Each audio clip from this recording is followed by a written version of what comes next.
नमस्कार। आर के knowledge channel में आपका स्वागत है। मैं हूँ राधा कृष्ण कुमार। मैं आज आपसे भारत में अंग्रेज़ों का योगदान के विषय में बात करूँगा। यूँ तो अंग्रेज़ भारत में व्यापार करने के उद्देश्य से आए थे। सबसे पहले कैप्टन विलियम हॉकिंस 24 अगस्त 1608 में गुजरात के सूरत बंदरगाह पर पहुंचा और वहां से वह आगरा बादशाह जहांगीर से मिलने गया ताकि उसे भारत में व्यापार करने की अनुमति मिल सके। Captain Hawkins east India company के प्रतिनिधि के रूप में भारत आया था। उसे व्यापार करने की अनुमति मिल गई, लेकिन कुछ समय बाद कुछ कारणवश उस अनुमति को रद्द कर दिया गया था। हॉकिंस के भारत आने के 7 साल बाद sir Thomas Roe Bharat Jahangir से मिलने उनके दरबार में गया। वह अपने साथ ब्रिटिश राजा जेम्स प्रथम का एक खत भी लाया था। वह एक चतुर कूटनीतिज्ञ था। उसने बादशाह जहांगीर का विश्वास जीत लिया और उसे सूरत में फैक्ट्री लगाने और व्यापार करने की अनुमति मिल गई। धीरे धीरे अंग्रेज भारत के हर दिशा में व्यापार फैलाव करने लगे। अंग्रेज बाद से मसाले, कपास, सिल्क, तिल, चाय, नील, अफीम का व्यापार करते थे। ईस्ट इंडिया कंपनी धीरे धीरे व्यापार से काफ़ी मुनाफा कमाने लगी। बादशाह जहांगीर, शाहजहां और औरंगजेब के शासनकाल तक भारत में शासन बहुत मजबूत था, लेकिन औरंगजेब के मरणोपरांत लगभग उसके सारे उत्तराधिकारी अयोग्य और निकम्मे निकले। शासन में उनका ध्यान कम, अय्याशी में उनका ध्यान ज़्यादा लगता था। धीरे धीरे मुगल शासन के दौरान जो भी सूबेदार थे, उन्होंने खुद को स्वतंत्र नवाब घोषित कर दिया। केंद्रीय हुकूमत का बागडोर उन सूबों से खत्म सा हो गया। बंगाल, अवध, हैदराबाद, पंजाब तथा पश्चिमोत्तर की सीमा के राज्य आज़ाद मुल्क बन गए। राजस्थान के राजपूत राज्य भी मुगल से संबंध तोड़ चुके थे। अंग्रेजों द्वारा भारत की सत्ता लेने से पूर्व भारत में 565 देशी रियासतें थी। भारत जाति और समुदाय के आधार पर बटा हुआ था। देशी राजाओं में कोई दूरदृष्टि नहीं थी और न उन्हें आम जनता से कोई सरोकार था। राजपूत, जाट, यादव, गुज्जर, मराठा और मुसलमान परस्पर लड़ते झगड़ते रहते थे। राष्ट्रवाद का कोई अवधारणा नहीं था। भारतीय समाज में मानवीय मूल्यों की भारी कमी थी। शिशु लड़कियों की हत्या, बाल विवाह, राजाओं तथा सामंतों में एक से अधिक विवाह करने की परंपरा थी। सती प्रथा, छुआछूत, देवदासी प्रथा, ब्लैक टैक्स, धर्म और पाखंड के नाम पर पीड़ितों द्वारा शोषण, अशिक्षा और जातीय भेदभाव के कारण पूरा भारतीय समाज बटा हुआ था।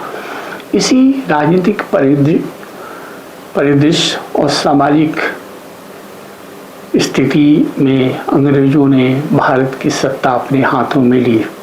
जैसा कि पूर्व में बताया गया है कि अंग्रेज भारत में व्यापार करने की नीयत से आए थे। भारत पर शासन करना उनका शुरुआती नियत नहीं था, लेकिन भारत के अंदर राजनीतिक अस्थिरता और जनता का देशी राजाओं के प्रति उदासीनता का फायदा अंग्रेजों ने जरूर उठाया।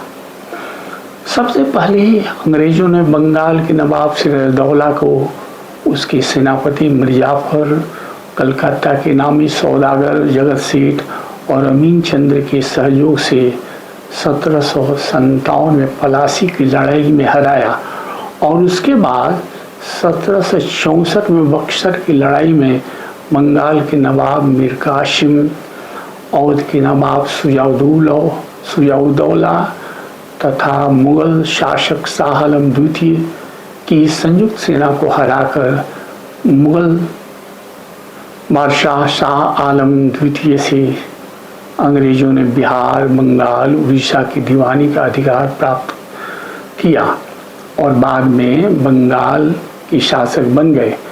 बंगाल के शासन के बाद अंग्रेजों ने अपना राज्य का विस्तार करना शुरू कर दिया और धीरे धीरे एक के बाद दूसरा सूबा अंग्रेजों ने अपने अधिकार को करना शुरू कर दिया और अंततः अंग्रेजों का साम्राज्य सम्राट अशोक और सम्राट अकबर के लगभग बराबर हो गया।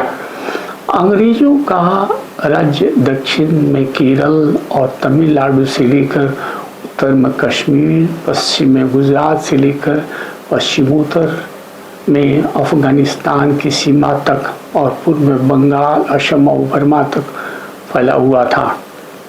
अंग्रेजों के शासन के अधीन देशी रियासतों की सुरक्षा का भार भी था। अंग्रेजों ने संपूर्ण भारत पर करीब 250 सालों तक शासन के दौरान अनेक काम भी किए। भारतीय इतिहासकारों ने भारत की सारी समस्याओं के लिए अंग्रेजों को दोषी ठहराया है, जो उचित मूल्यांकन नहीं है। कोई भी मूल्यांकन पूर्वाग्रह से परे होना चाहिए। यह सच है कि अंग्रेजों ने भारत का खूब आर्थिक दोहन किया, लेकिन उन्होंने कुछ अच्छे काम भी किए जिसका जिक्र करना जरूरी है। अंग्रेज साम्राज्यवादी थे, मगर वे हिटलर, मुसोलिनी, स्टालिन तथा जापान के नाज़ी साम्राज्यवादियों की तरह क्रूर और आतंकी नहीं थे। अंग्रेजों ने भारत में रेलवे, हाईवेज, पोर्ट, नहर, पोस्ट तथा टेलीग्राफ का जाल बिछाया ताकि भारतीय संसाधनों का दोहन हो सके, लेकिन इन संसाधनों का असर भारत के लोगों पर भी पड़ा और पूरे देश में संचार के नए साधन का विकास हुआ, जिससे लोगों के बीच परस्पर व्यापार और संपर्क बढ़ा।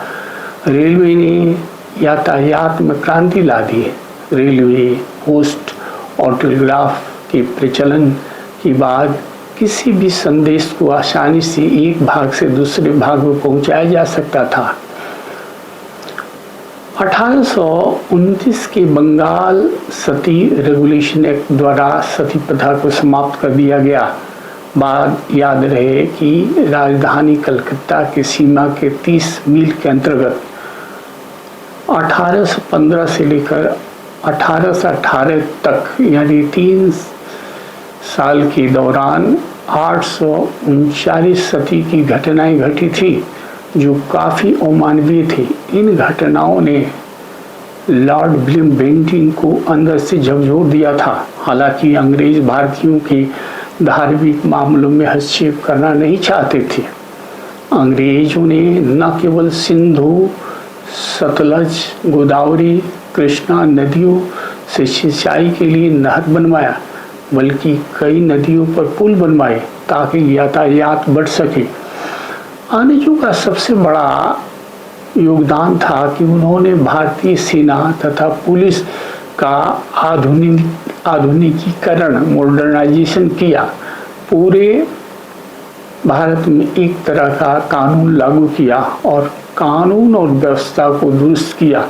आज भी लोग अंग्रेजों के कानून व्यवस्था की दुहाई देते हैं। लूट और राजनीति की घटनाओं को खत्म किया और पिंडारी लुटेरों को समूल नष्ट कर दिया। प्रत्येक जिले में जिला स्कूल, सदर अस्पताल के साथ साथ जिला न्यायालय और राज्य में उच्च न्यायालय बनवाया।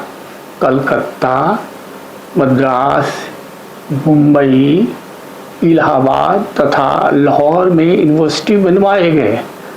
अंग्रेजों से आने से पूर्व गुरुकुल में धर्म और कर्मकांड की शिक्षा दी जाती थी तथा मनुस्मृति के आधार पर न्याय होता था जो वर्ण भेद पर आधारित था। मनुस्मृति के तहत ब्राह्मणों को कड़ी सजा नहीं मिलती थी, जबकि अंग्रेजों द्वारा बनाया गया आईपीसी, सीआरपीसी एविडेंस एक्ट सबके लिए समान था। अंग्रेजों द्वारा आधुनिक शिक्षा के प्रचार के कारण ही इस देश में राष्ट्रवाद आया। अंग्रेजों ने महिलाओं तथा शूद्रों के अधिकारों को दिया और स्त्री शिक्षा पर बल दिया। न केवल कांग्रेस की स्थापना एक अंग्रेज ह्यूम ने की थी, बल्कि हेनरी लुइस विवियन डोरोजियो ने यंग इंडिया नामक संस्था बनाकर प्रगतिशील विचारों का प्रसार किया। डोरोजियो कलकत्ता के हिंदू कॉलेज के शिक्षक थे और छात्रों से कहते थे कि वे अधिकारियों से प्रश्न करें और धर्मांधता के खिलाफ आवाज उठाएं। वे एक समतावादी समाज के लिए सोचे और हर चीज को वैज्ञानिक तरीके से सोचे। यंग बंगाल संस्था ने युवकों को सोचने के लिए मजबूर कर दिया और धीरे धीरे आज़ादी का मशाल बंगाल से जला। भारतीय पुरातत्व सर्वेक्षण आर्कियोलॉजिकल सर्वे ऑफ इंडिया की स्थापना 1861 में अलेक्जेंडर कनिंघम ने की थी, जो इसके पहले महानिदेशक थे। सबसे पहले अंग्रेजों ने भारतीयों को बताया कि भारत की सभ्यता बहुत प्राचीन है। इस सभ्यता की खोज सर्वप्रथम 1924 में सर जॉन मार्शल नामक पुरातत्वविद ने की थी। उस समय वे भारतीय पुरातत्व सर्वेक्षण के महानिदेशक थे। मार्शल ने पुरातत्वविदों की एक टीम का नेतृत्व किया जिसने पाकिस्तान के पंजाब सूबे के साहिवाल जिले में स्थित हड़प्पा तथा पाकिस्तान के सिंध सूबे के लड़काना जिले में स्थित मोहनजोदड़ो के स्थलों की खुदाई की।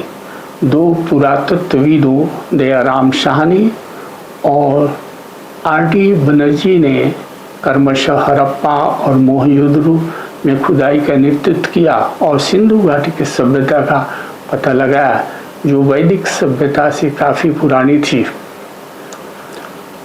1886 में जन्म मृत्यु के पंजीकरण की शुरुआत भी अंग्रेजों ने एक कानून बनाकर सबसे प्रथम पहले की थी। उत्तरी अटलांटिक महासागर स्थित एक द्वीप देश ब्रिटेन ने लगभग 1/4 विश्व पर राज किया। अमेरिका, कनाडा, ऑस्ट्रेलिया, दक्षिण Africa, Bharat, Sri Lanka, Burma, Singapore, Hong Kong आदि अन्य कई देश उसके साम्राज्य के भूभाग थे। राष्ट्रमंडल राष्ट्र जिसे कॉमनवेल्थ नाम से पुकारा जाता है, जिसमें लगभग 56 सदस्य देश हैं, जो पहले ब्रिटिश साम्राज्य के अंग थे। हालांकि यूएसए कॉमनवेल्थ का मेंबर नहीं है, जबकि वह भी ब्रिटेन का उपनिवेश था। यदि आपको यह वीडियो अच्छा लगा हो तो कृपया इसे लाइक करें और आगे इस प्रकार के वीडियो देखना चाहते हैं तो इस चैनल को सब्सक्राइब करें।